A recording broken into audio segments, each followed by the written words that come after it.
Hello everyone, study class में आपका स्वागत है। आज आप देख रहे हैं लुसेंट के पुस्तक बाल विकास एवं शिक्षा शास्त्र का तीसरा अध्याय बाल विकास के सिद्धांत।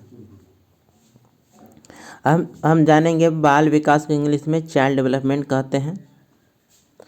बाल विकास का अध्ययन करने के लिए विकासात्मक मनोविज्ञान की एक अलग शाखा बनाई गई जो बालकों के व्यवहारों का अध्ययन गर्भावस्था से लेकर मृत्यु प्रयत्न करती है, परंतु वर्तमान समय में इसे बाल विकास यानी चाइल्ड डेवलपमेंट में परिवर्तित कर दिया गया। तो हम जानेंगे कि बाल विकास गर्भावस्था से लेकर मृत्यु प्रयत्न तक चलती रहती है, यानी जीवन भर चलती है। वे विकास यानी डेवलपमेंट कभी रुकता नहीं है, मृत्यु प्रयत्न तक चलती रहती है। अब हम जानेंगे हरलॉक के अनुसार।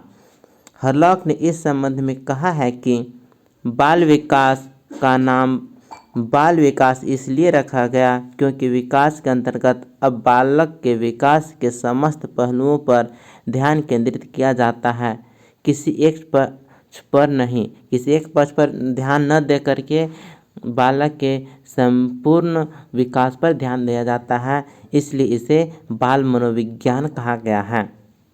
ठीक है। विभिन्न विद्वानों ने बाल विकास को निम्न प्रकार से परिभाषित किया है। अब जानेंगे क्रो एंड क्रो के अनुसार। ये 1958 में बोले हैं। इनके अनुसार है, क्रो एंड क्रो के अनुसार, बाल विकास वह वैज्ञानिक अध्ययन है जो व्यक्ति के विकास का अध्ययन गर्भकाल के प्रारंभ से किशोरावस्था की प्रारंभिक अवस्था तक करता है। तो क्रो एंड क्रो के अनुसार हम जान गए हैं। और लोगों के बारे में जानेंगे। जेम्स ड्रेवर के अनुसार 1968 के बारे में ईस्वी में है, 1968 ईस्वी में बोले हैं, बाल मनोविज्ञान मनोविज्ञान की वह शाखा है जिसमें जन्म से परिपक्व अवस्था तक विकसित हो रहे मानव का अध्ययन किया जाता है। तो इस जेम्स ड्रेवर के अनुसार जन्म से परिपक्वावस्था तक विकसित हो रहे मानव का अध्ययन किया जाता है। अब हम जानेंगे आइजनेक के अनुसार। आइजनेक के अनुसार है, बाल मनोविज्ञान का संबंध बालक में मनोवैज्ञानिक प्रक्रियाओं के विकास से है। गर्भकालीन अवस्था, जन्म, शैशवावस्था, बाल्यावस्था, किशोरावस्था और परिपक्वावस्था तक के बालक की मनोवैज्ञानिक विकास प्रक्रियाओं का अध्ययन किया जाता है। अब हम जानेंगे हरलॉक के अनुसार। हरलॉक 1978 ईस्वी में ये बोले हैं, बाल विकास मनोविज्ञान की वह शाखा है जो गर्भाधान से लेकर मृत्यु प्रयत्न तक मनुष्य के विकास की विभिन्न अवस्थाओं में होने वाले परिवर्तनों का अध्ययन करता है। यह हरलॉक के अनुसार है। उपयुक्त परिभाषाओं से यह स्पष्ट होता है कि बाल विकास बाल मनोविज्ञान की एक ही शाखा है। क्या है? बाल विकास बाल मनोविज्ञान की एक शाखा है जो बालकों के विकास, व्यवहार, विकास को प्रभावित करने वाले विभिन्न तथ्यों का अध्ययन करता है। ठीक है। बाल मनोविज्ञान तथा बाल विकास में अंतर यह है कि बाल मनोविज्ञान बालक की क्षमताओं का अध्ययन करता है, जबकि बाल विकास क्षमताओं के विकास की दशा का अध्ययन करता है। ठीक है। बाल मनोविज्ञान क्या है? बालक की क्षमताओं का अध्ययन करता है, जबकि बाल विकास क्षमताओं के विकास की दशा का अध्ययन करता है। तो और आगे है, बाल मनोविज्ञान दो शब्दों से मिलकर बना है, बाल और मनोविज्ञान। बाल मनोविज्ञान दो शब्दों से बना है, बाल और मनोविज्ञान। बाल का अर्थ है बालक। बाल का अर्थ है बालक, अर्थात वह प्राणी जो प्रौढ़ की श्रेणी में नहीं आया हो उसे बालक की श्रेणी में रखा जाता है। प्रौढ़ की श्रेणी में नहीं आया, वह बालक की श्रेणी में आता है। ये बाल का मतलब हो गया। अब जानेंगे मनोविज्ञान। मनोविज्ञान से अभिप्राय मन के ज्ञान से है, मन के विज्ञान से है मनोविज्ञान। अतः बाल मनोविज्ञान से तात्पर्य विज्ञान की वह शाखा से है जो बालकों के मन यानी व्यवहारों का अध्ययन गर्भावस्था से लेकर किशोरावस्था तक करता है। तो बाल मनोविज्ञान में बालकों के मन व्यवहारों का अध्ययन गर्भावस्था से लेकर किशोरावस्था तक करता है। यह हो गया बाल मनोविज्ञान। नेक्स्ट है बाल विकास की प्रकृति यानी नेचर ऑफ चाइल्ड डेवलपमेंट। हम बाल विकास की प्रकृति के बारे में और जानेंगे। बाल विकास की प्रकृति निम्नलिखित है। तो बाल विकास की प्रकृति भी निम्नलिखित है। पहला है मनोविज्ञान की एक विशिष्ट शाखा के रूप में बाल विकास यानी child development as a special branch of psychology. दूसरा है मनोविज्ञान में विशिष्ट उपागम के रूप में बाल विकास विषय यानी child development as a special approach in psychology. इस प्रकार दो हमें पढ़ना है बाल विकास की प्रकृति के बारे में। अब हम पढ़ेंगे पहला वन मनोविज्ञान की एक विशिष्ट शाखा के रूप में बाल विकास यानी child development as a special branch of psychology.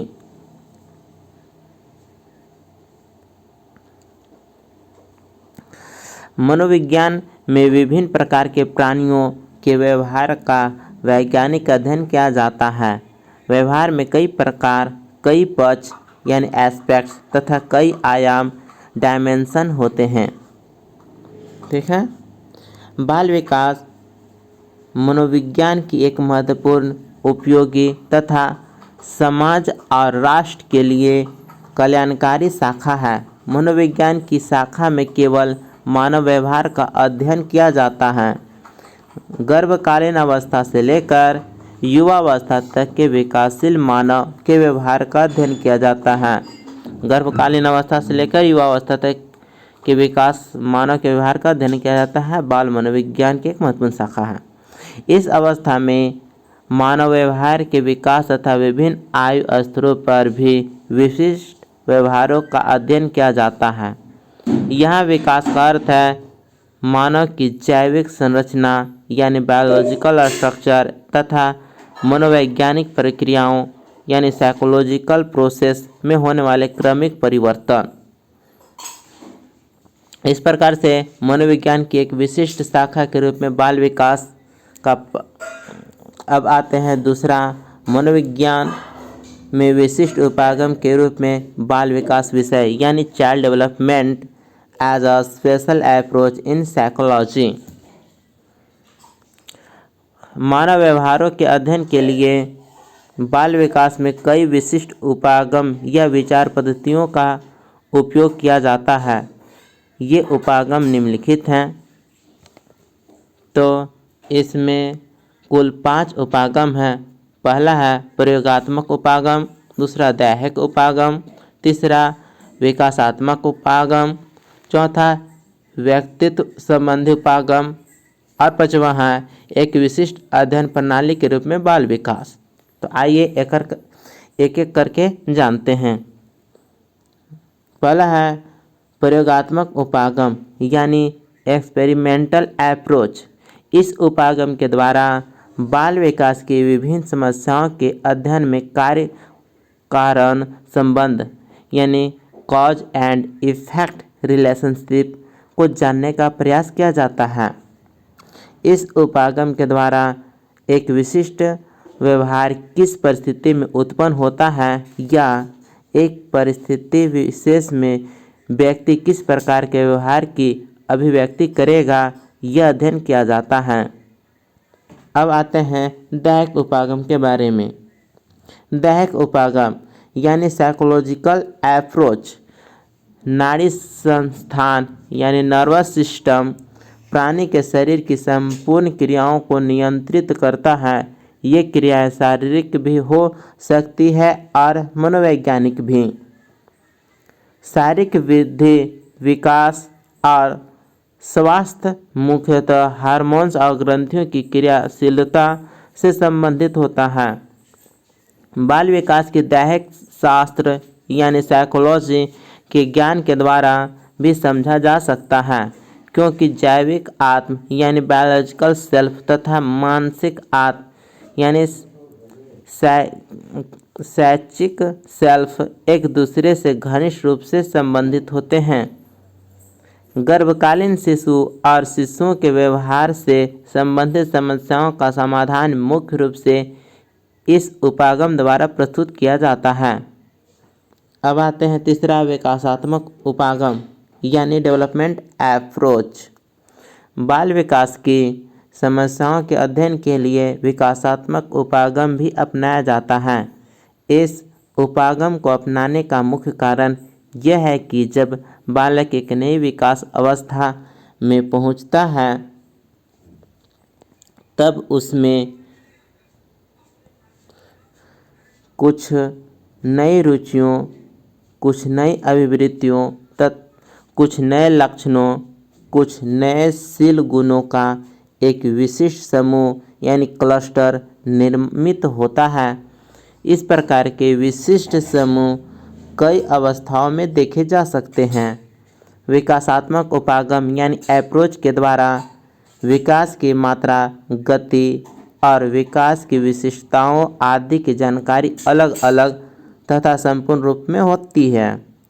अब आते हैं डी व्यक्तित्व संबंधी उपागम यानी पर्सनालिटी अप्रोच। किसी बालक का व्यवहार उस बालक के किसी न किसी पहलू को अभिव्यक्त करता है। जन्म से ही व्यक्तित्व का निर्माण प्रारंभ हो जाता है। भिन्न भिन्न व्यक्तित्व वाले व्यक्तियों का व्यवहार भी भिन्न भिन्न होता है। नेक्स्ट चलेंगे व्यक्तित्व के शील गुणों यानी ट्रेट्स की स्थिति व्यक्तियों के समायोजन, अभिवृत्तियों और आदतों आदि के निर्माण से संबंधित होता है। अतः व्यक्तित्व के शील गुणों के आधार पर व्यक्ति के समायोजन, अभिवृत्तियों और आदतों आदि के संबंध में भविष्यवाणी की जा सकती है। अब ये पॉइंट पढ़ेंगे। एक विशिष्ट अध्ययन प्रणाली के रूप में बाल विकास यानी child development as a special study approach. बाल विकास बाल मनोविज्ञान का ही एक विकसित रूप है जिसकी अपनी विशिष्ट अध्ययन प्रणाली है। बाल विकास की विकासात्मक प्रकृति वाली समस्याओं का अध्ययन दो प्रणालियों द्वारा किया जाता है। पहले समकालीन अध्ययन प्रणाली तथा दूसरी दीर्घकालीन अध्ययन प्रणाली। अब हम पढ़ेंगे बाल विकास के क्षेत्र यानी स्कोप ऑफ चाइल्ड डेवलपमेंट। तो बाल विकास के क्षेत्र यानी स्कोप ऑफ डेवलपमेंट में पढ़ना है बाल विकास की विभिन्न अवस्थाओं का अध्ययन। दूसरा है बाल विकास के विभिन्न पहलुओं का अध्ययन। तीसरा है बाल विकास को प्रभावित करने वाले तत्वों का अध्ययन। चौथा है बालकों की विभिन्न असमानताओं का अध्ययन। पांचवा है मानसिक स्वास्थ्य विकास का अध्ययन। छठा है बाल व्यवहारों और अंतःक्रियाओं का अध्ययन। सातवां है बालकों की रुचियों का अध्ययन। आठवां बालकों की विभिन्न मानसिक प्रक्रियाओं का अध्ययन। नवां है बालकों की वैयक्तिक भिन्नताओं का अध्ययन। 10वां है बालकों में व्यक्तित्व का मूल्यांकन। 11वां है बालक अभिभावक संबंधों का अध्ययन। आइए एक एक करके इसे डिस्क्राइब करते हैं। बाल विकास के क्षेत्र यानी स्कोप ऑफ चाइल्ड डेवलपमेंट। बाल विकास के क्षेत्र के अंतर्गत निम्नलिखित तथ्यों का अध्ययन किया जाता है। पहला है बाल विकास की विभिन्न अवस्थाओं का अध्ययन यानी study of various stages of development. बालक के जीवन प्रसार में अनेक अवस्थाएं होती हैं जैसे गर्भकालीन अवस्था, शैशवावस्था, बचपनावस्था, बाल्यावस्था, वयःसंधि और किशोरावस्था। इन सभी अवस्थाओं का विस्तृत अध्ययन बाल विकास के अंतर्गत किया जाता है। अब दूसरा पढ़ेंगे बाल विकास के विभिन्न पहलुओं का अध्ययन यानी study of various aspect of child development. इसके अंतर्गत विकास के विभिन्न पहलुओं जैसे शारीरिक विकास, मानसिक विकास, संवेगात्मक विकास, सामाजिक विकास, क्रियात्मक विकास, भाषा विकास, नैतिक विकास, चारित्रिक विकास और व्यक्तित्व विकास सभी का विस्तारपूर्वक अध्ययन किया जाता है। अब हम पढ़ेंगे थर्ड, बाल विकास को प्रभावित करने वाले तत्वों का अध्ययन, study of various factors affecting child development. बाल विकास उन सभी तत्वों का अध्ययन करता है जो बालक के विकास को प्रत्यक्ष या अप्रत्यक्ष रूप से प्रभावित करते हैं। बालक के विकास पर मुख्य रूप से वंश परंपरा, वातावरण, परिपक्वता और शिक्षण का प्रभाव पड़ता है। अब हम पढ़ेंगे 4 पॉइंट, बालकों के विभिन्न असमानताओं का अध्ययन यानी study of various abnormalities of children. बाल विकास के अंतर्गत बालकों के जीवन विकास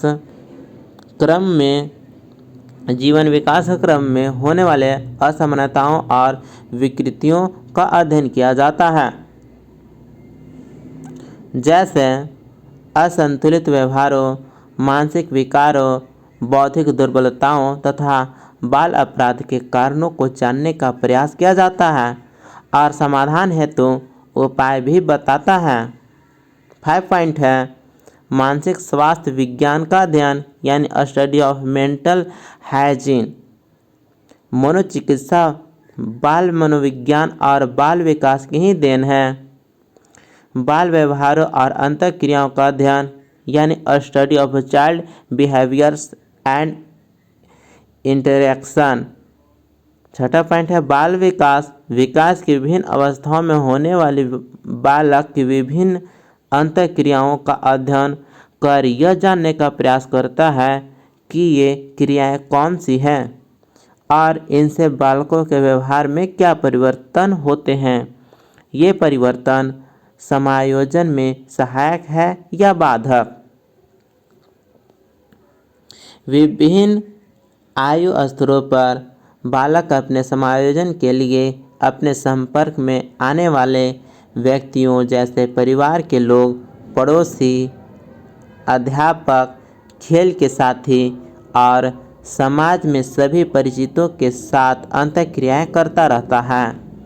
7 पॉइंट है, बालकों की रुचियों का अध्ययन यानी स्टडी ऑफ चाइल्डहुड इंटरेस्ट।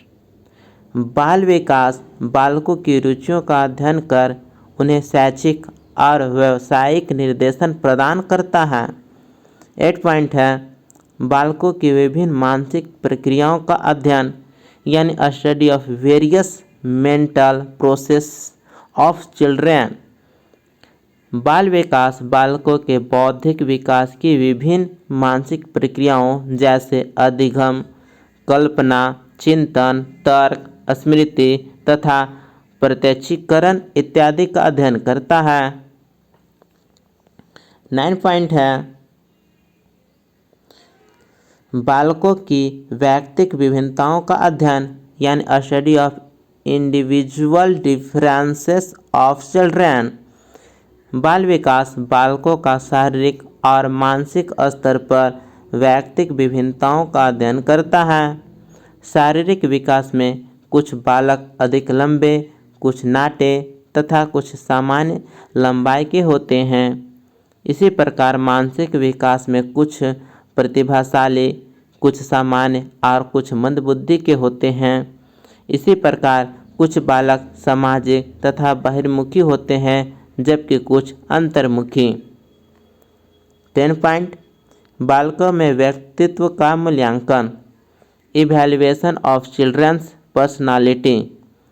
बाल विकास के अंतर्गत बालकों की विभिन्न शारीरिक और मानसिक योग्यताओं का मापन व मूल्यांकन किया जाता है। 11 पॉइंट,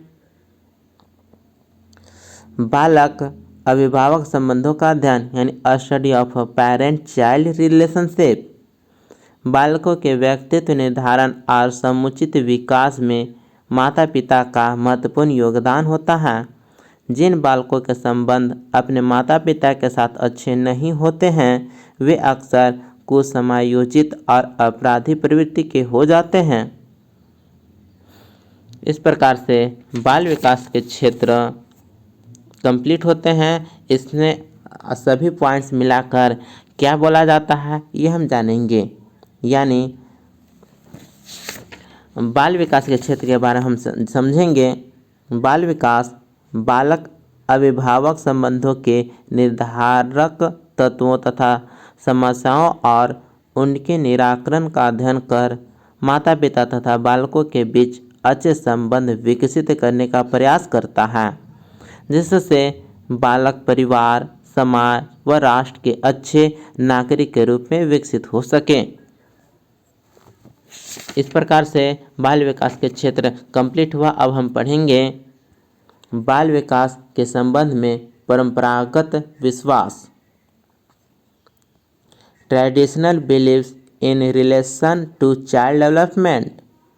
बाल विकास के संबंध में प्रचलित परंपरागत विश्वास निम्नलिखित हैं।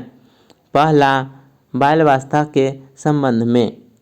दूसरा, बालकों के जन्म के संबंध में। तीसरा, वंशानुक्रम के संबंध में। चौथा, गर्भकालीन प्रभावों के संबंध में। पांचवा, यौन भेद के संबंध में। इस प्रकार से हम बाल विकास के संबंध में परंपरागत विश्वास के बारे में समझेंगे। पहला है बाल्यावस्था के संबंध में। माता पिता में बालकों के संबंध में भ्रम यह है कि बालक प्रौढ़ व्यक्ति का ही लघु रूप है।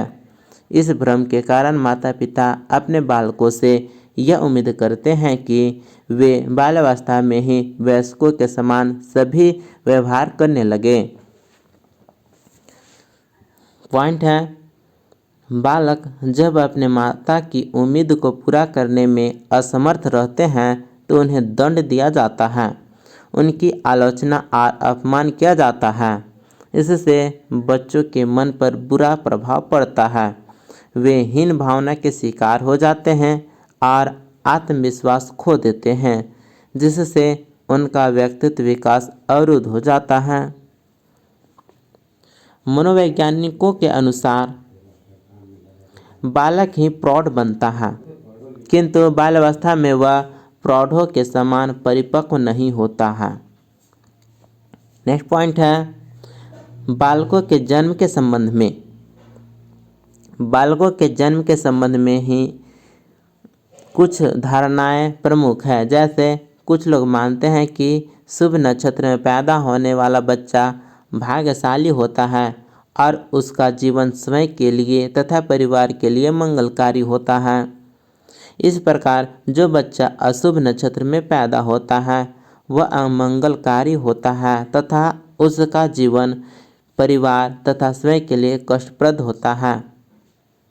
प्रसिद्ध शिक्षाशास्त्री मैडम मारिया मॉन्टेसरी के अनुसार बालक में सच्ची शक्ति का निवास होता है तथा उसकी मुस्कुराहट ही सामाजिक प्रेम व उल्लास की आधारशिला है। तीसरा पॉइंट है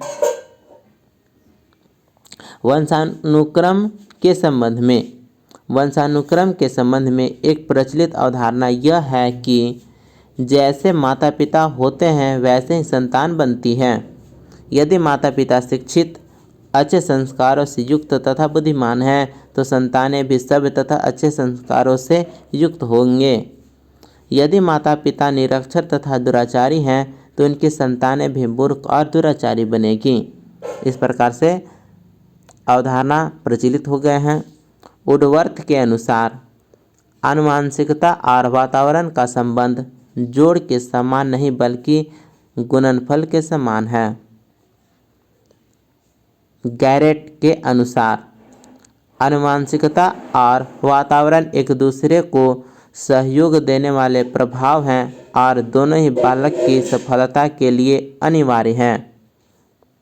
अब हम 4 पॉइंट पढ़ेंगे गर्भकालीन प्रभावों के संबंध में।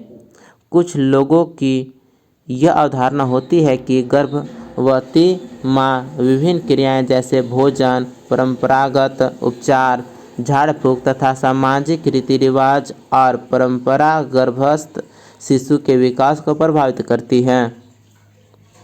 स्कॉट, डगलस, स्मिथ और बैगिन के शब्दों में, इस संसार में पैदा होने वाला प्रत्येक बालक भगवान का एक नया विचार है तथा सदैव तरोताज़ा रहने एवं चमकने वाली संभावना है।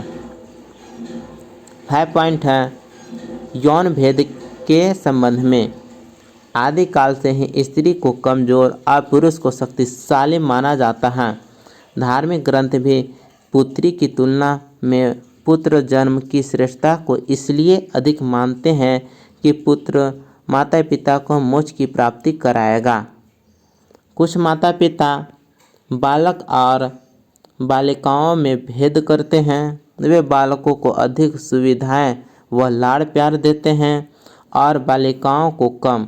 माता पिता की यह भावना बालिकाओं में ही हीन भावना का विकास करती है और उनके विकास को अवरुद्ध करती है। फ्रॉबेल का मानना है कि बालक स्वयं विकासोन्मुख होने वाला मानव पौधा है। अब हम बाल अध्ययन विधियाँ सीखेंगे। बाल अध्ययन विधियाँ, पहला है क्रमबद्ध चरित्र लेखन विधि यानी सिस्टेमैटिक बायोग्राफिकल मेथड। दूसरा है निरीक्षण विधि यानी ऑब्जर्वेटिव मेथड। चलिए हम पहला पॉइंट चलते हैं, क्रमबद्ध चरित्र लेखन विधि यानी सिस्टेमैटिक बायोग्राफिकल मेथड।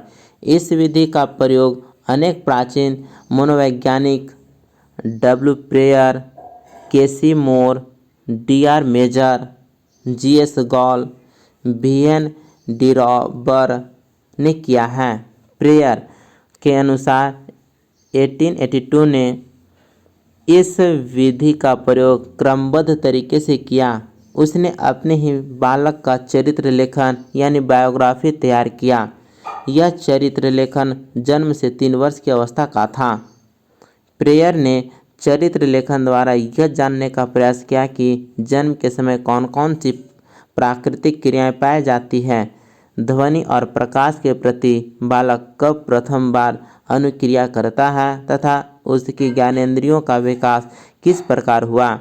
अतः इस विधि से बालक के जीवन और व्यवहार की अनेक विशेषताओं का ज्ञान प्राप्त किया जा सकता है।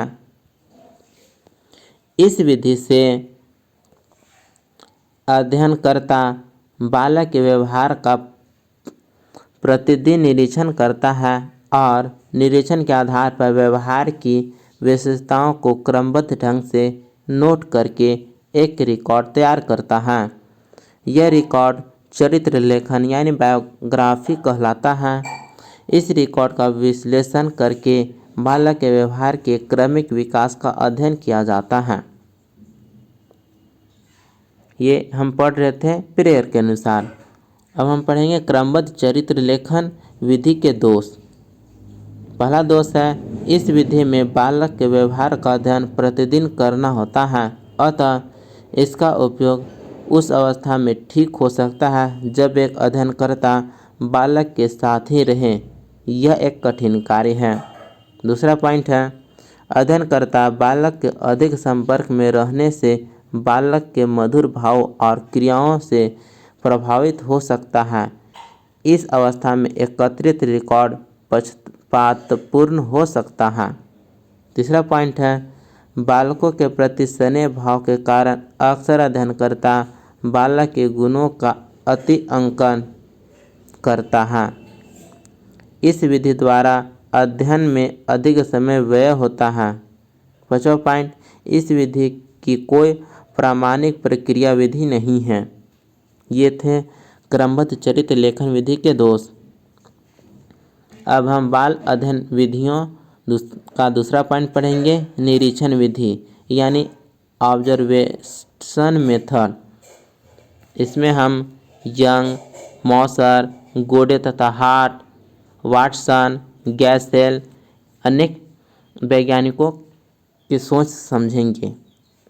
यंग के अनुसार यह 1954 में ये बोले हैं, निरीक्षण नेत्रों द्वारा सावधानी से किए गए अध्ययन को सामूहिक व्यवहार, जटिल सामाजिक संस्थाओं और किसी पूर्ण वस्तु को बनाने वाली पृथक इकाइयों का निरीक्षण करने के लिए एक विधि के रूप में उपयोग किया जा सकता है। मॉसर के अनुसार निरीक्षण को उचित रूप से वैज्ञानिक पूछताछ की श्रेष्ठ विधि कहा जा सकता है। ठोस अर्थ में निरीक्षण में कानों और वाणी की अपेक्षा नेत्रों का उपयोग होता है। गुड तथा हॉट के अनुसार विज्ञान निरीक्षण से प्रारंभ होता है और अपने तथ्यों की पुष्टि के लिए अंत में निरीक्षण का सहारा लेता है। इस विधि का उपयोग छोटे बच्चों तथा शिशुओं की समस्याओं के समाधान के लिए किया जाता है। बाल मनोविज्ञान की समस्याओं के अध्ययन में इस विधि का सर्वप्रथम उपयोग जर्मनी में हुआ।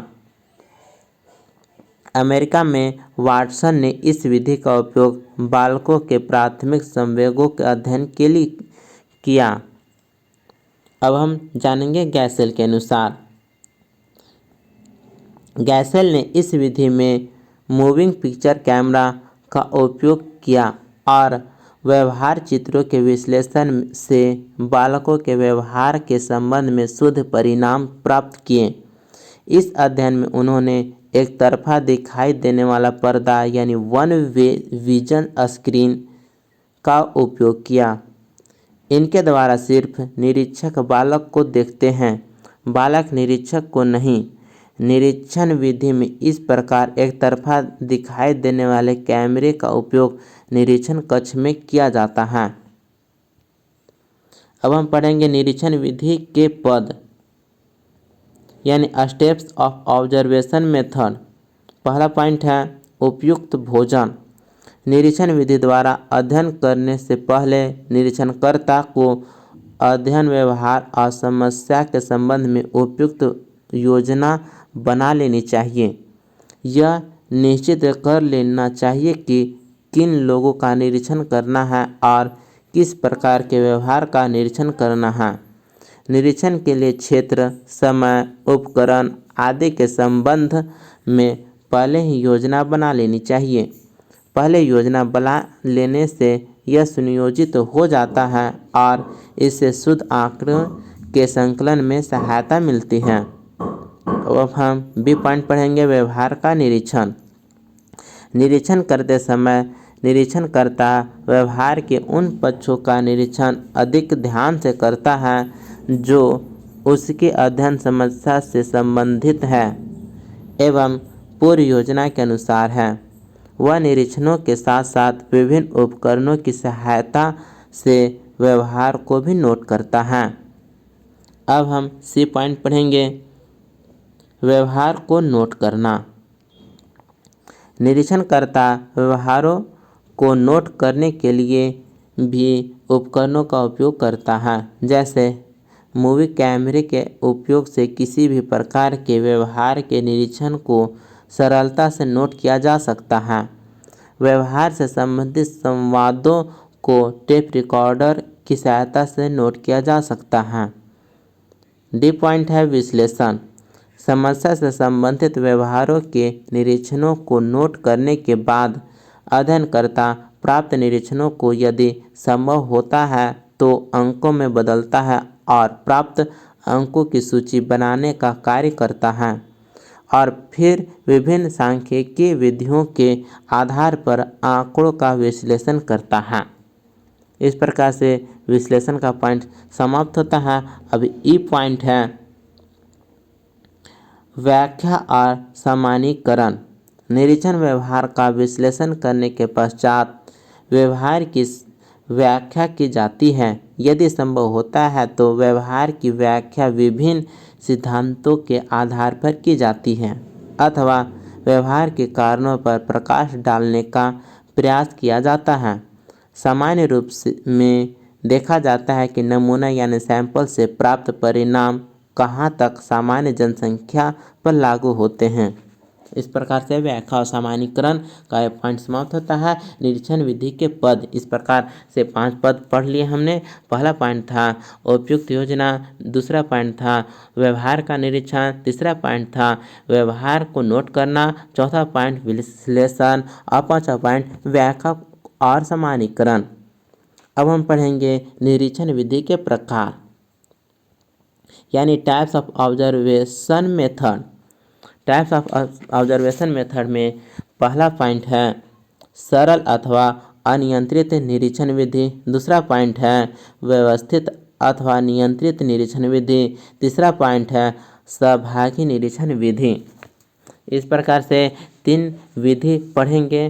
टाइप्स ऑफ ऑब्जर्वेशन मेथड, पहला पॉइंट सरल अथवा अनियंत्रित निरीक्षण विधि यानी सिंपल और अनकंट्रोल्ड ऑब्जर्वेशन मेथड। यंग के अनुसार अनियंत्रित निरीक्षण में हमें वास्तविक जीवन परिस्थितियों की सूक्ष्म परीक्षा करनी होती है, जिसमें विशुद्धता के यंत्रों के प्रयोग का या निरीक्षण घटना की सत्यता की जांच का कोई प्रयास नहीं किया जाता है। जब किसी घटना का निरीक्षण प्राकृतिक परिस्थितियों में किया जाए तथा प्राकृतिक परिस्थितियों पर कोई बाह्य दबाव न डाला जाए तो इस प्रकार के निरीक्षण को अनियंत्रित निरीक्षण कहते हैं। निरीक्षण विधि का दूसरा पॉइंट है व्यवस्थित अथवा नियंत्रित निरीक्षण विधि यानी सिस्टेमैटिक और कंट्रोल्ड ऑब्जर्वेशन मेथड। जब निरीक्षणकर्ता और घटना दोनों पर नियंत्रण करके अध्ययन किया जाता जाए तो इस प्रकार की निरीक्षण विधि को व्यवस्थित निरीक्षण विधि कहते हैं। अब हम सी पॉइंट पढ़ेंगे सहभागी निरीक्षण विधि यानी participant observation method.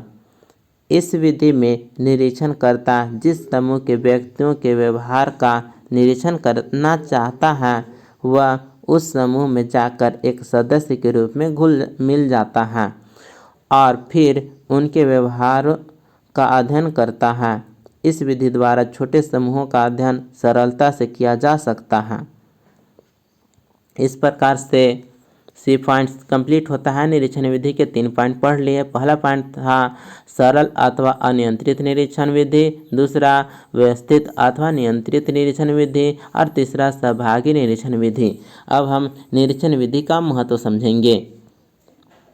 Importance of observation method, पहला पॉइंट है निरीक्षण विधि का उपयोग उस समय अधिक होता है जब किसी अध्ययनकर्ता को इस विधि के आधार पर परिकल्पनाएं बनानी हो। दूसरा पॉइंट है इस विधि की सहायता से पारस्परिक संबंधों का अध्ययन करना सरल होता है। तीसरा पॉइंट अन्य विधियों की अपेक्षा यह एक सरल विधि है। डी पॉइंट इस विधि द्वारा प्राप्त परिणाम अधिक विश्वसनीय होता है। ई पॉइंट नियंत्रित और वैज्ञानिक निरीक्षणों द्वारा प्राप्त परिणाम वस्तुनिष्ठ होता है क्योंकि इस विधि का उपयोग जब वैज्ञानिक तरीके से किया जाता है तब व्यवहार संबंधी क्या, कैसे और क्यों इत्यादि प्रश्नों का निश्चित उत्तर प्राप्त होता है। एफ पॉइंट है इस विधि में समस्याओं का अध्ययन वैज्ञानिक निरीक्षणों द्वारा किया जाता है जिसके कारण प्राप्त परिणाम विश्वसनीय, शुद्ध और सार्वभौमिक यानी यूनिवर्सल होते हैं। इस प्रकार से निरीक्षण विधि का महत्व हुआ। अब हम प्रयोगात्मक विधि को पढ़ेंगे यानी एक्सपेरिमेंटल मेथड। एक्सपेरिमेंटल मेथड यानी प्रयोगात्मक विधि हम समझेंगे। यह विधि पूर्ण रूप से वैज्ञानिक विधि है। बालकों की प्रेरणा, परिपक्वता, अधिगम, अनुबंधन, विभेदीकरण तथा संवेगात्मक अनुक्रियाओं आदि से संबंधित समस्याओं का अध्ययन इस विधि द्वारा किया जाता है। जाहोदा के अनुसार प्रयोग परिकल्पना के परीक्षण की एक विधि है। फेस्टिगर के अनुसार प्रयोग का मूल आधार स्वतंत्र चर में परिवर्तन करने से परतंत्र चर पर पड़ने वाले प्रभाव का अध्ययन करना है। इस विधि में दो प्रकार के चर होते हैं, स्वतंत्र चर और आश्रित चर। प्रयोगात्मक विधि में दो चर हुए, स्वतंत्र चर और आश्रित चर। अब हम प्रयोगात्मक विधि के चरण समझेंगे, स्टेप्स ऑफ एक्सपेरिमेंटल मेथड। प्रयोगात्मक विधि के चरण निम्नलिखित हैं। पहला, समस्या।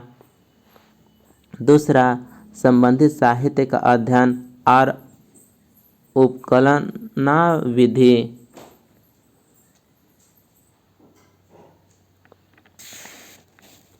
ठीक है, तो हम समझेंगे सबसे पहले समस्या यानी प्रॉब्लम्स के बारे में। किसी भी प्रयोग को करने से पहले आवश्यक है कि कोई समस्या हो।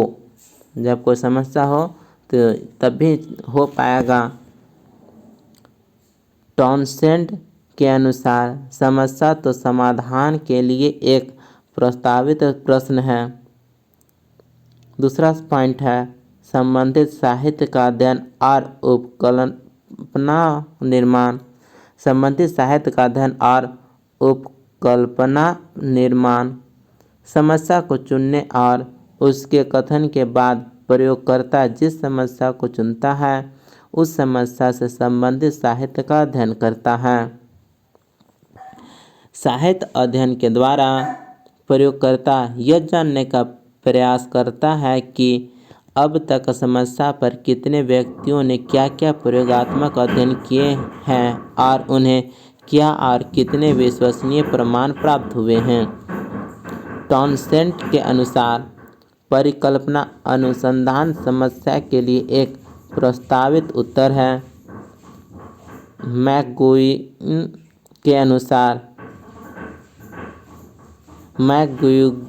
के अनुसार परिकल्पना दो या अधिक चरों के कार्यक्षम संबंधों का परीक्षण करने योग्य कथन है। उपकल्पना बना लेने से प्रयोगकर्ता के प्रयोग की समस्या सुनिश्चित होती है। अब हम सी पॉइंट पढ़ेंगे। प्रयोज्य यानी सब्जेक्ट। उपकल्पना निर्धारण के बाद प्रयोज्य का चयन किया जाता है। प्रयोज्य से अभिप्राय उन लोगों से है जिन पर प्रयोग किया जाता है। एक प्रयोग में इनकी संख्या एक भी हो सकती है और अधिक भी हो सकती है, प्रायः एक से अधिक ही होती हैं। डी पॉइंट, चर और प्रयोगात्मक अभिकल्प। Variable and design of the experiment. Kerlinger के अनुसार चर वह गुण है जिसके विभिन्न मूल्य हो सकते हैं। उदाहरण के लिए प्रकाश, ध्वनि, तापक्रम, शोरगुल इत्यादि किसी न किसी प्रकार के चर हैं। टॉनसेट के अनुसार आश्रित चर वह कारक है जो प्रयोग द्वारा स्वतंत्र चर के प्रदर्शन पर प्रदर्शित हो, हटाने पर अदृश्य हो तथा मात्रा में परिवर्तन होने पर परिवर्तित हो जाए। अब ए पॉइंट है उपकरण तथा सामग्री। अध्ययनकर्ता का प्रयोग में जिन उपकरणों का उपयोग होता है उनका संक्षेप में विवरण देता है। यदि प्रयोग के लिए वह किसी नए उपकरण को विकसित करता है तो वह उसकी विस्तृत वर्णन देता है। एफ पॉइंट है नियंत्रण यानी कंट्रोल्स। समस्या से संबंधित साहित्य का अध्ययन करके तथा विशेषज्ञों की राय और अपने अनुभव के आधार पर वह यह निश्चित करता है कि समस्या को कौन कौन से कारक अथवा चर प्रभावित कर रहे हैं। समस्या को प्रभावित करने वाले कारक कई क्षेत्रों से संबंधित हो सकते हैं, जैसे प्रयोज्यों से संबंधित कारक, वातावरण संबंधी कारक, उपकरण से संबंधित कारक इत्यादि। जी पॉइंट है निर्देश तथा विधि। Instructions and procedure. नियंत्रण को निश्चित कर लेने के बाद प्रयोगकर्ता प्रयोज्यों अथवा प्रयोज्य के लिए निर्देश निश्चित करता है कि प्रयोज्य के प्रयोग से संबंधित कार्य लेने के लिए क्या क्या निर्देश देने हैं। एक पॉइंट है परिणाम यानी रिजल्ट्स। पूर्व निश्चित प्रयोग के अनुसार आंकड़ों का संग्रह यानी कलेक्शन करने के बाद आंकड़ों का वर्गीकरण करके सूची बनाने का कार्य करते हैं। फिर प्रयोग अभिकल्प यानी डिजाइन के अनुसार उच्च सांख्यिकीय विधियों द्वारा आंकड़ों का विश्लेषण करते हैं और सांख्यिकीय विश्लेषण के आधार पर परिणाम ज्ञात कर लेते हैं। अब हम आई पॉइंट पढ़ेंगे। व्याख्या तथा सामान्यीकरण, डिस्कशन एंड जनरलाइजेशन। आंकड़ों के आधार पर प्राप्त परिणामों की व्याख्या करने से पूर्व सर्वप्रथम प्राप्त परिणामों के आधार पर परिकल्पना की जांच करते हैं और निष्कर्ष निकाल लेते हैं। फिर अपने निष्कर्षों की व्याख्या विभिन्न सिद्धांतों के आधार पर करते हैं। इस प्रकार से प्रयोगात्मक विधि के चरण कंप्लीट होते हैं। पहला पॉइंट था समस्या, दूसरा संबंधित साहित्य का अध्ययन और उपकल्पना निर्माण, सी पॉइंट प्रयोज्य, डी पॉइंट चर और प्रयोगात्मक अभिकल्प, ई पॉइंट उपकरण तथा सामग्री, एफ पॉइंट नियंत्रण, जी पॉइंट निर्देश तथा विधि, एच पॉइंट परिणाम, आई पॉइंट व्याख्या तथा सामान्यीकरण। अब हम पढ़ेंगे प्रयोगात्मक विधि की उपयोगिता, इम्पोर्टेंस ऑफ एक्सपेरिमेंटल मेथड। इसमें ई पॉइंट है, ए है कार्य और कारण संबंधों, B point, C point, D और ई। 5 उपयोग हम समझेंगे। ए पॉइंट है कार्य और कारण संबंधों यानी कॉज एंड इफेक्ट रिलेशंस का अध्ययन इस विधि द्वारा जितनी शुद्धता से किया जाता है उतनी दूसरी विधि द्वारा नहीं किया जा सकता है। बी पॉइंट, यह विधि अन्य विधियों की अपेक्षा अधिक शुद्ध और संक्षिप्त है क्योंकि इसमें एक व्यवहार को प्रभावित करने वाले अनेक कारकों को नियंत्रित कर कार्य और कारण के प्रभाव का अध्ययन किया जाता है। सी, यह विधि परिकल्पना के परीक्षण की श्रेष्ठ विधि है। डी, अन्य विधियों की अपेक्षा यह सर्वाधिक वैज्ञानिक विधि यानी मोस्ट साइंटिफिक मेथड है। ई पॉइंट, इस विधि द्वारा अध्ययन के आधार पर प्राप्त परिणाम विश्वसनीय, वैध तथा सार्वभौमिक होते हैं। इस प्रकार से प्रयोगात्मक विधि का उपयोग 5 पॉइंट हम जाने। अब हम पढ़ेंगे समकालीन एवं दीर्घकालीन अध्ययन प्रणालियाँ यानी क्रॉस सेक्शनल तथा लॉन्गिट्यूडनल अप्रोच। बाल मनोविज्ञान की विकासात्मक समस्याओं का अध्ययन करने के लिए इन विधियों द्वारा 2 प्रणालियों का उपयोग करते हैं, समकालीन प्रणाली तथा दीर्घकालीन प्रणाली। अब हम समझेंगे समकालीन अध्ययन प्रणाली यानी क्रॉस सेक्शनल अप्रोच। समकालीन अध्ययन प्रणाली, इस अध्ययन प्रणाली में व्यवहार में विभिन्न पहलुओं के विकास के अध्ययन में सर्वप्रथम भिन्न भिन्न अवस्था के बालकों के समूहों को आदर्श विधियों की सहायता से चुना जाता है। फिर अध्ययन की समस्या से संबंधित शारीरिक व मानसिक योग्यता वाले विकास के क्रमों का इन विभिन्न स्तर के बालकों में निरीक्षण किया जाता है। अंत में आंकड़ों के औसत मानों के आधार पर विकास के क्रम को ज्ञात कर लिया जाता है। उदाहरण के लिए यदि हम अध्ययन करना चाहते हैं कि भाषा का विकास किस प्रकार होता है तो सर्वप्रथम भिन्न भिन्न आयु स्तर के बालकों को चुनना होगा।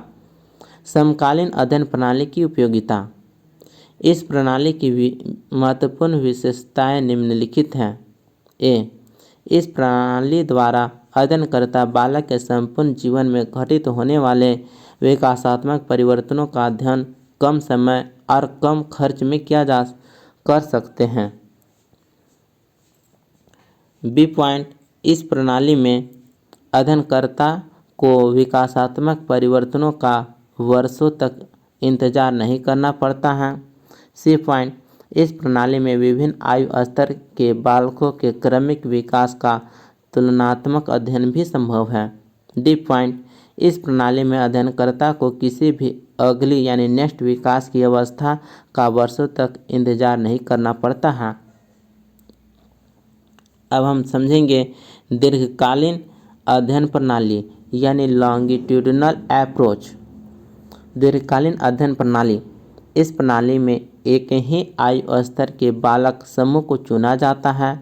फिर समूह के बालकों की आयु के बढ़ने के साथ साथ उनकी मानसिक और शारीरिक योग्यताओं के विकास क्रम का निरीक्षण और मापन किया जाता है और अंत में इस प्रकार प्राप्त आंकड़ों के आधार पर विकास क्रम को ज्ञात कर लिया जाता है।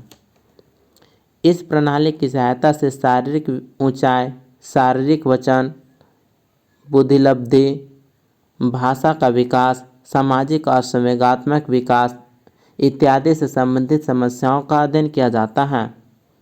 उदाहरण के लिए, यदि हम बालकों में भाषा के विकास का अध्ययन करना चाहते हैं तो 1 वर्ष की आयु के लिए केवल 100 बच्चे को चुनकर प्रत्येक 6 महीने पश्चात उनके भाषा विकास का निरीक्षण और मापन करेंगे। दीर्घकालीन अध्ययन प्रणाली के उपयोग। पहला उपयोग है, इस विधि में बच्चों के एक ही समूह का अध्ययन चलता रहता है, अतः इस प्रणाली में नमूने त्रुटियों यानी सैम्पलिंग एरर की संभावना नहीं रहती है और न ही प्रतिदर्श की समस्या रहती है। दूसरा पॉइंट, इस प्रणाली की सहायता से व्यक्तिगत स्तर पर प्रत्येक बालक का अध्ययन होता रहता है और समूह स्तर पर भी अध्ययन होता रहता है।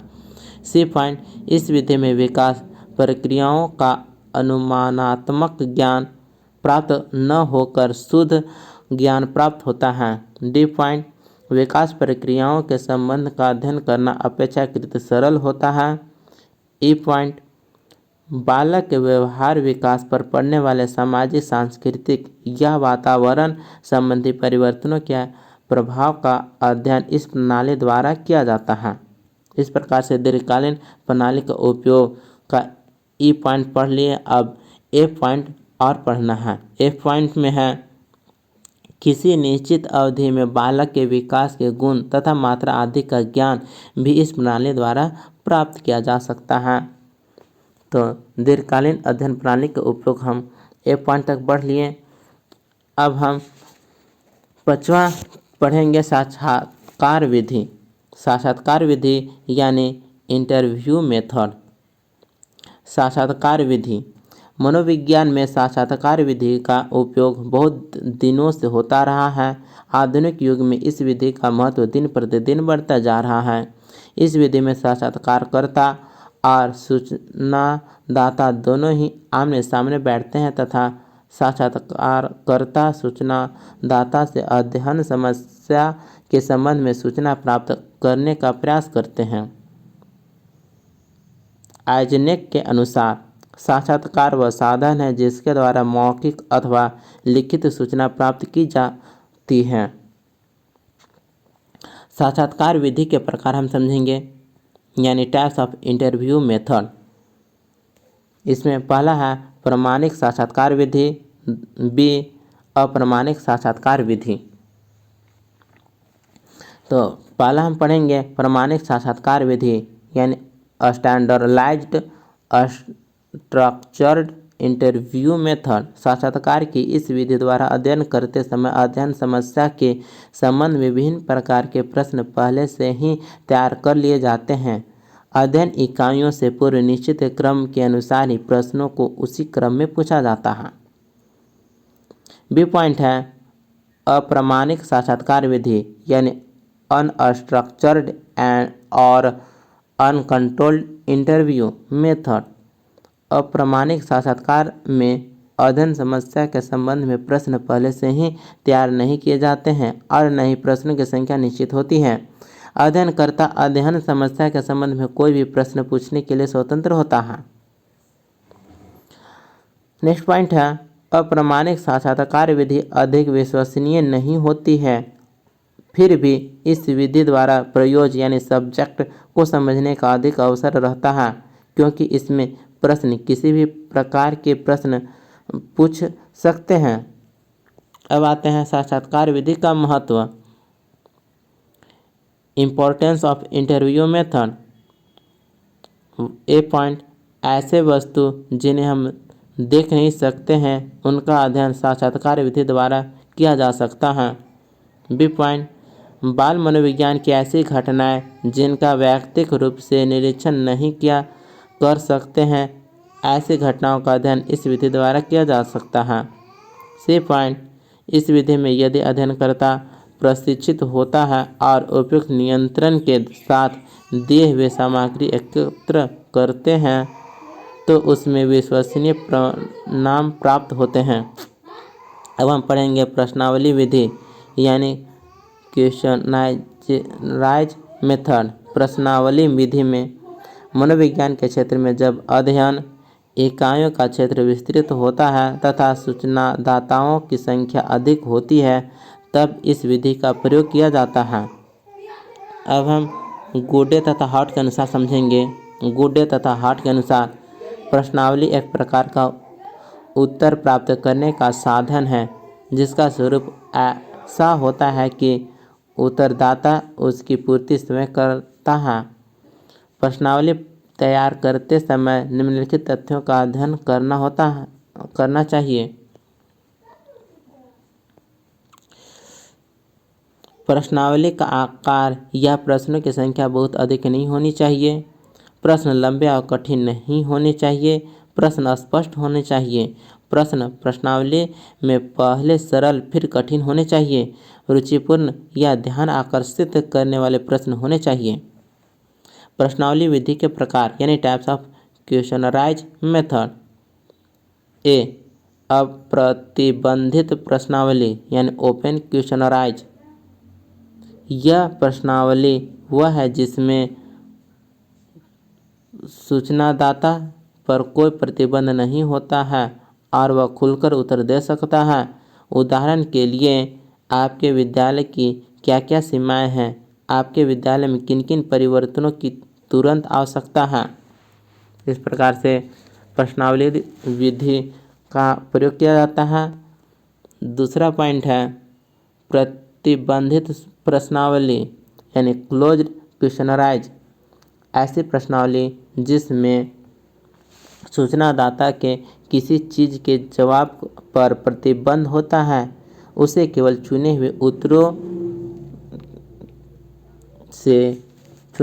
उत्तरों में से ही उत्तर देना होता है। उदाहरण के लिए, शिक्षक में भय लगता है, हाँ या नहीं। तो ये क्या है? प्रतिबंधित प्रश्नावली है। इसमें या तो हाँ या ना मतलब चुने हुए उत्तर ही देना होता है। सी पॉइंट है चित्र प्रश्नावली यानी पिक्चर क्वेश्चनराइज। इस प्रकार की प्रश्नावली में प्रश्न चित्रों के रूप में ही होता है। चित्र के रूप में हो गया तो चित्र प्रश्नावली। अब आते हैं नेक्स्ट प्रश्नावली विधि की उपयोगिता। इस विधि की उपयोगिता निम्न प्रकार से है। इस विधि द्वारा कम खर्च और कम समय में अधिक से अधिक अध्ययन किया जा सकता है, क्योंकि प्रश्नावली एक साथ कई प्रयोजनों को भरने के लिए की जा सकती हैं। 7 पॉइंट है परीक्षण विधियाँ या मनोमिति विधियाँ। परीक्षण विधियाँ या मनोमिति विधियाँ। बेस्ट के अनुसार मनोवैज्ञानिक परीक्षण एक उपकरण है जिसे व्यवहार में किसी पक्ष के मापन एवं गणना के लिए तैयार की जाता है।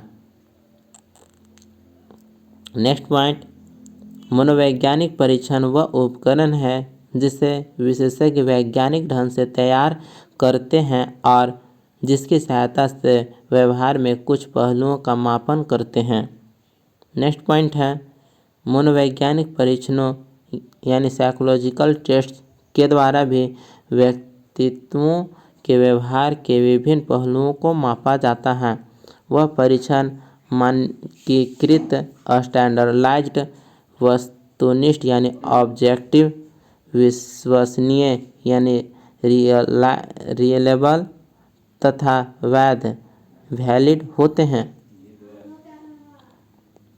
अब हम आगे पढ़ेंगे व्यक्तिक इतिहास विधि यानी case history method. Case history method यानी व्यक्तिक इतिहास विधि के बारे में हम समझेंगे।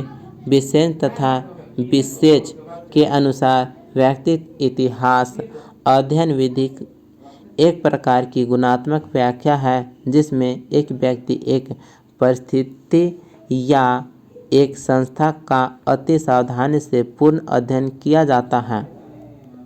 नेक्स्ट पॉइंट, शॉ के अनुसार व्यक्तिक इतिहास विधि एक संस्था, एक समुदाय या समूह हो सकता है जिसे अध्ययन की इकाई माना जाता है। नेक्स्ट पॉइंट पढ़ेंगे।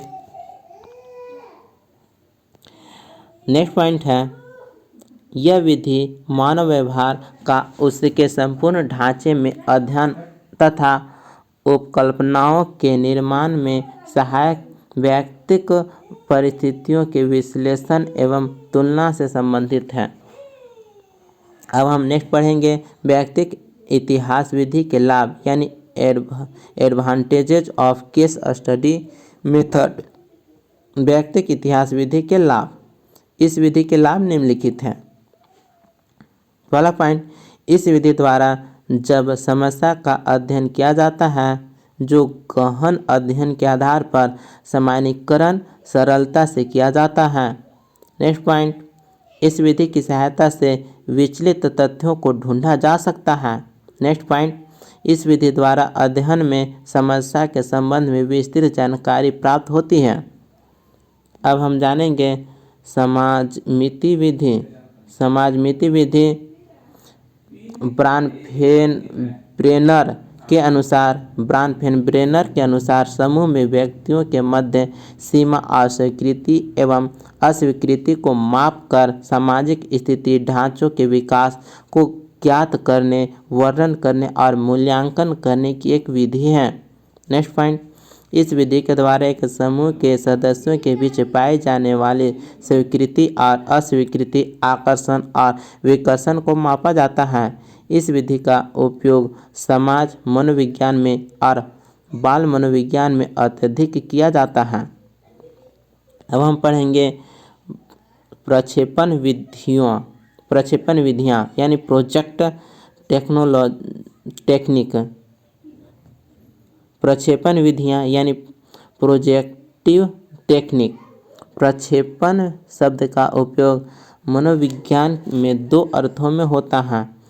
इस शब्द का प्रथम उपयोग मानसिक मनोरचनाओं के रूप में हुआ है। इस शब्द का द्वितीय उपयोग प्रक्षेपण विधियों के रूप में हुआ है।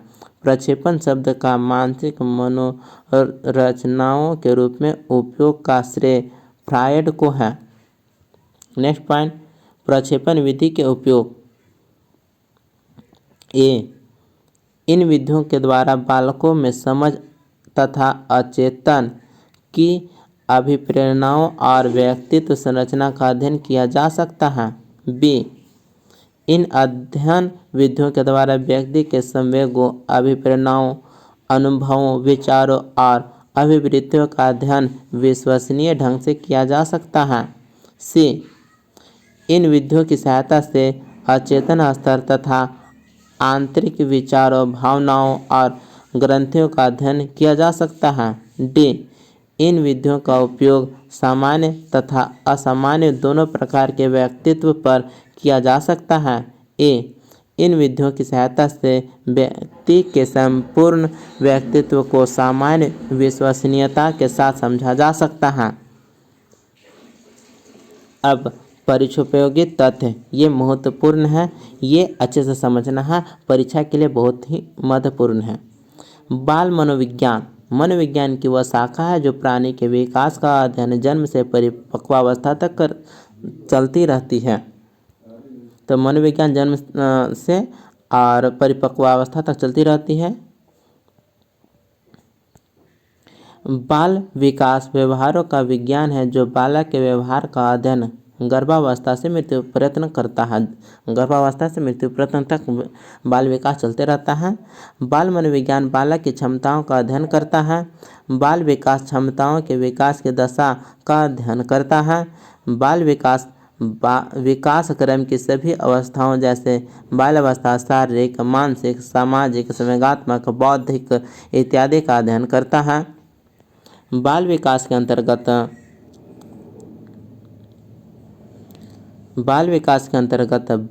बाल विकास को प्रभावित करने वाले तत्वों का अध्ययन किया जाता है, जैसे परिपक्वता और शिक्षण, वंशानुक्रम और वातावरण। तो क्या किया जाता है? परिपक्वता और शिक्षण, वंशानुक्रम और वातावरण। नेक्स्ट पॉइंट, बाल विकास के अंतर्गत बालकों के जीवन विकास क्रम में होने वाली असमानताओं और विकृतियों का अध्ययन किया जाता है। नेक्स्ट पॉइंट, बाल विकास और बाल मनोविज्ञान की देन मनोचिकित्सा है। नेक्स्ट पॉइंट, बाल विकास बालकों की रुचियों का अध्ययन कर उन्हें शैक्षिक और व्यावसायिक निर्देशन प्रदान करता है। नेक्स्ट पॉइंट, बाल विकास बालकों के बौद्धिक विकास की विभिन्न मानसिक प्रक्रियाओं जैसे अधिगम, कल्पना, चिंतन, तर्क, स्मृति तथा प्रत्यक्षीकरण इत्यादि का अध्ययन करता है। नेक्स्ट पॉइंट, बाल विकास के अंतर्गत बालकों की विभिन्न शारीरिक और मानसिक योग्यताओं का मापन व मूल्यांकन किया जाता है। इस प्रकार से बाल विकास के सिद्धांत यहीं पर समाप्त होता है। नेक्स्ट वीडियो हम अपलोड करेंगे जल्द ही, तो इसलिए यदि इस चैनल पर नए हैं तो सब्सक्राइब जरूर कर लें और इस वीडियो को लाइक और शेयर जरूर करें, आप दोस्तों तक शेयर करें। मिलते हैं अगले वीडियो में, तब तक के लिए जय हिंद, जय भारत, वंदे मातरम।